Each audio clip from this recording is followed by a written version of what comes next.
रामपाल जी महाराज से नाम दीक्षा लेने के बाद में आपके साथ कोई घटना घटी हो जो आपके जीवन की यादगार बन गई हो? ऐसी कोई घटना है सुख की या ऐसा कोई? जी हाँ, एक मैं कहूँगा कि मेरे साथ ऐसा, मैं उसने चमत्कार भी कह सकता हूँ या एक ऐसी घटना भी कह सकता हूँ जो एक याद रहती है, रखने की जरूरत नहीं है, वो रहती भी है ऑटोमेटिक। हाँ। जी, मैं उदयपुर राजस्थान में गया हुआ था। बड़ी बहू पुत्र वधू जो है उसको पोलियो था, वहाँ पैर का ऑपरेशन करवाने के लिए हम गए हुए थे। अच्छा जी।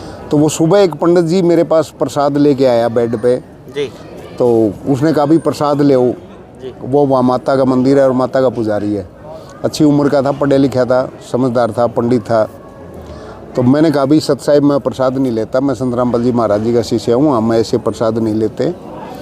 तो उसने थोड़ा गुस्सा दिखाया, भाई क्यों नहीं लेता माँ जी? नहीं, हम प्रसाद नहीं लेंगे जी। तो समाज में इन्होंने एक भ्रांति फैलाई हुई है कि ये किसी का खाते नहीं जी।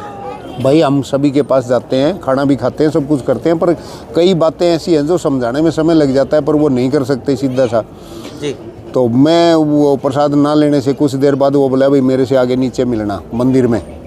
मैं कुछ देर के बाद, घंटे 1.5 घंटे के बाद मंदिर में चला गया, उनसे मिला। अच्छा।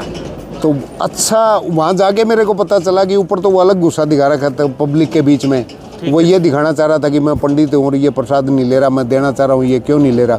और नीचे जाके जब उनसे बात हुई तो पता चला, और मेरे को गुरुजियों ने दया कर रखी थी, अध्यात्म ज्ञान गुरुजियों ने ठीक ठीक समझा रखे है जितनी ज़रूरत है हमें। तो मैं जाके वहाँ पंडित है, इससे चलो ज्ञान की बात करेंगे, अगर झगड़ा करेगा तो हाथ जोड़ लेंगे भाई, और क्या होगा इससे ज़्यादा। सही है, ज्ञान चर्चा करनी चाहिए। जी, मंदिर के गेट के आगे जाके बैठ गया तो मैंने देखा कि उनके पास सारी बुकें रखी थी जो मैंने भी खरीद के घर पे मिलाई थी। ठीक है जी। तो मेरे को और हौसला हो गया, भाई ये तो एक बहुत बढ़िया साधन इसने अपने पास ही रखा हुआ है जो मैं इसको प्रमाण दिखा दूंगा। ठीक है। तो मैंने उनसे कहा, जी शर्मा जी, आप पंडित जी, क्या आपने गीता जी पढ़ी है? वो गीता जी का नाम लेते बोलता है जी एकम शरणम व्रज। अब समाज में और दुनिया में और जो आज के दिन ज्ञानी कहला रखे हैं उनके बीच में और संत रामपाल जी महाराज जी के ज्ञान के बीच में एक दीवार है व्रज का अर्थ का। एकम शरणम व्रज, व्रज का मतलब होता है एक की शरण में चला जा। और अनुवाद करने वालों ने रखा है कि एक की शरण में आ जा। तो उसने ये किया तो मैं बड़ा चंबित होया, भाई यार इसको गीता जी का ज्ञान, इसका मतलब सच में असली ज्ञान है। असली ज्ञान है तो ये व्रज का हाथ ऊपर कर रहा है। मैंने दोबारा उनसे पूछा भी व्रज का मीन जाना होता है, गाना होता है? बोले जी जाना होता है। मैं भाई फिर तो मैं थोड़ा और भी ज़्यादा चंबित हुआ। फिर मैंने देखा भी संक्षिप्त महाभारत भी रखी हुई है। मैं शर्मा जी आपने संक्षिप्त महाभारत भी पढ़ी होगी? बोले हाँ जी, कृष्ण जी को पता ही नहीं मैंने गीता जी में बोल क्या दिया। अच्छा। तो मैं और भी ज़्यादा चंबित हुआ। तो मैं कहा भाई शर्मा जी फिर ये थाली आपका हाथ में क्यों? जब इतना ज्ञान आपको है, मान लो किसी को ज्ञान नहीं है, बच्चे को ज्ञान नहीं है, उसने आग पकड़ ली हाथ जलेगा।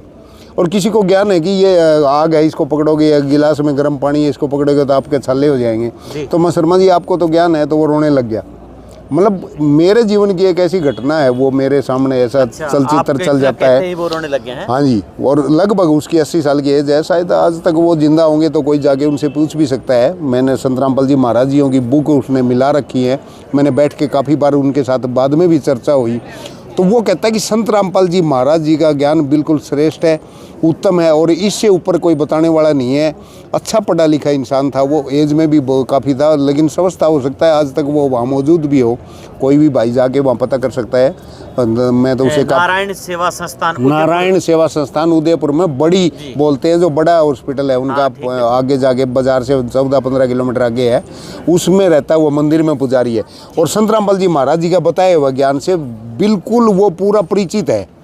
बल्कि उसने ये भी मान लिया था कि मेरा ये जीवन बर्बाद हो रहा है, मैं अगर संत रामपाल जी महाराज जी से दीक्षा नहीं लूँगा तो मेरा है ना 84 लाख योनियों में मुझे भटकना पड़ेगा। और पता नहीं क्यों उसका आगे कैसी कोई कर्म की दीवार थी कि तब तक तो उसने दीक्षा ली नहीं थी। आज वो किस हालत में मेरे को पता नहीं। सही है जी। वो तो पिछले जन्म में अगर किसी जीव का कर्म उदय होता है तो वो संत शरण में आता है।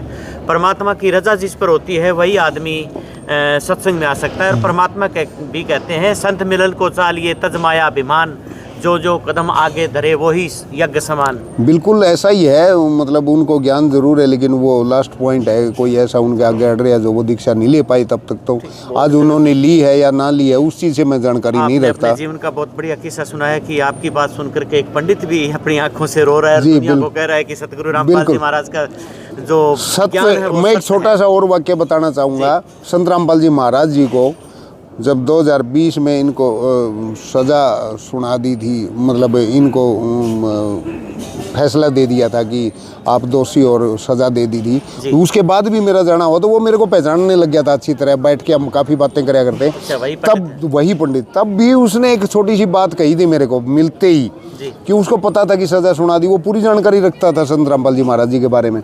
तो मेरे को उसने पूछा, बोला भाई तुम सज़ा सुना से ये रास्ता छोड़ तो नहीं गए, गुरु तो नहीं बदल लिया? मैं भाई यही इस जीवन में हो नहीं सकता, अगला जीवन हम चाहने की यहाँ आने की इच्छा नहीं रखते। तो वो बड़ा खुश हुआ, बोले उसने फिर एक बात कही, ने बोला भाई इससे ऊपर तुम्हारे को इस पृथ्वी पर कोई गुरु नहीं मिलेगा। जबकि वो ना दीक्षित था और वो एक पंडित था, लेकिन उसने सारे शास्त्र पढ़ के मिला चुका था, उसको ये पता चल चुका था कि इसका रिजल्ट क्या होने वाला है।